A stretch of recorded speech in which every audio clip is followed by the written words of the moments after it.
Rainy day special lunch, খিচুড়ি, বেগুন ভাজা, কাঁকরোল ভাজা, কুমড়ো ভাজা, আলু ভাজা, শুধু পাঁপড় ভাজাটাই নেই। হয়েছে নুন চিনিটা ঠিক আছে?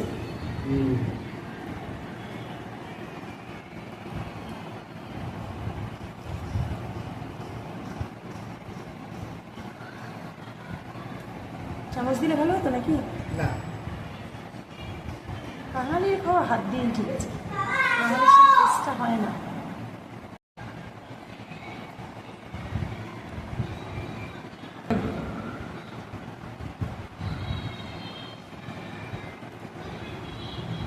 একটু নুন লাগবে। নুন কম হয়েছে খিচুড়িতে? খেয়ে দেখাও হয়নি, খেয়ে দেখা হয়নি আজকে। কিন্তু হয়েছে কিন্তু দারুণ।